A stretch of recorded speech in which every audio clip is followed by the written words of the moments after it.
Salam sejahtera Malaysia, terima kasih kerana menonton video-video dalam channel ini. Sebelum kita mula, jangan lupa untuk tekan tombol subscribe, share, like dan komen. Let's go! Salam sejahtera dan salam perpaduan kepada seluruh rakyat Malaysia. Berita panas hari ini bertajuk BN sedia jadi pembangkang, DAP boleh tinggalkan UMNO. Berita penuh.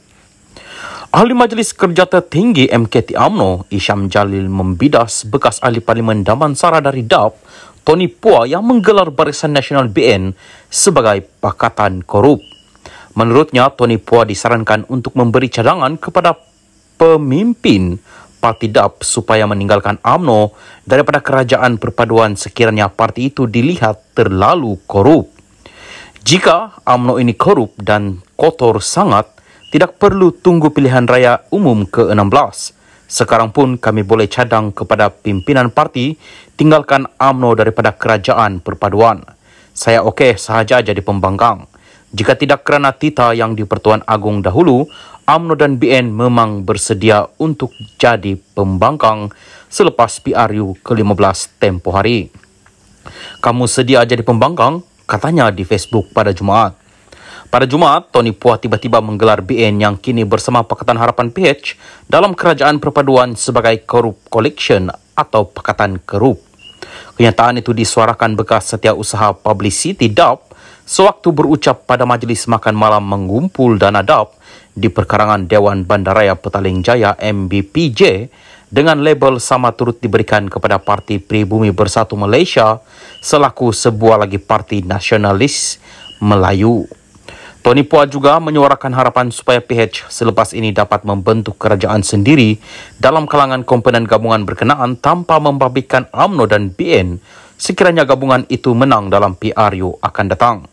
Mengulas lanjut, Isham berkata beliau terpanggil untuk menjawab isu tersebut apabila ada individu yang memetik nama UMNO selain memburuk-burukkan partinya. Saya ingin katakan satu perkara sahaja kepada Tony Phua. Bos kamu di Kementerian Keuangan dahulu pun ada kes korup di mahkamah apabila dia minta gugur dan satu lagi masih dibicara. Malah kawan-kawan parti kamu sama jadi kerajaan 22 bulan dahulu apabila ada dakwaan kes korup terus lompat parti masuk Perikatan Nasional atau Bersatu dan tiba-tiba jadi bersih. Oleh itu, bahagian mana yang kamu atau parti kamu itu bersih berbanding UMNO yang kamu katakan korup? Soal beliau. Salam sejahtera dan salam perpaduan kepada seluruh rakyat Malaysia. Berita panas malam ini bertajuk pelabur takut sebab wujud persepsi saya akan dijatuhkan Ogos ini. Anwar.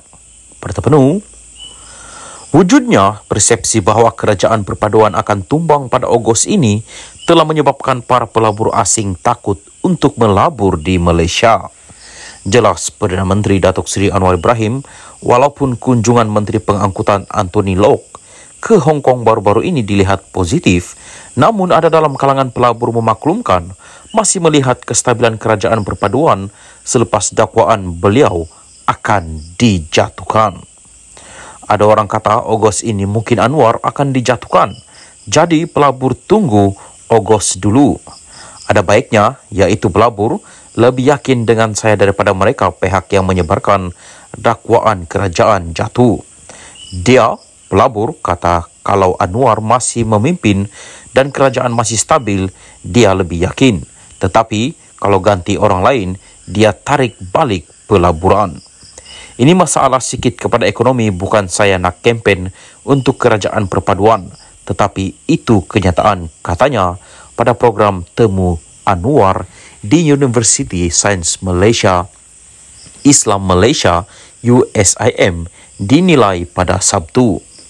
Mengulas lanjut, Perdana Menteri menegaskan usaha meningkatkan ekonomi negara juga tidak seharusnya membebankan sebahagian rakyat, khususnya golongan susah.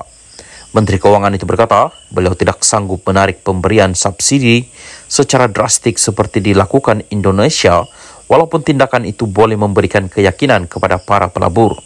Kalau ikut Indonesia, dia kata subsidi elektrik ini diturunkan drastik, tetapi saya tak sanggup dan saya hanya turunkan bagi golongan kaya. Pelabur pula mereka kira wang.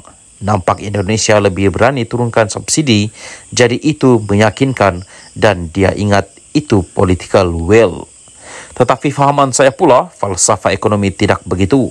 Saya tidak fikir negara harus berkembang dengan bebankan sebahagian rakyat, terutama yang susah, ujar Anwar. Dalam masa sama, Perdana Menteri berkata langkah yang diambil oleh Kerajaan Perpaduan ketika ini disifatkan lebih berhati-hati dan berhemat. Indonesia lebih berani menurunkan defisit, tetapi saya turunkan dari 5,6% kepada 5,0% sahaja dan mengambil langkah itu supaya ia tidak menekan rakyat. Kalau defisit diturun secara drastik, macam mana nak buat asrama, nak buat fakulti perubatan atau baiki sekolah?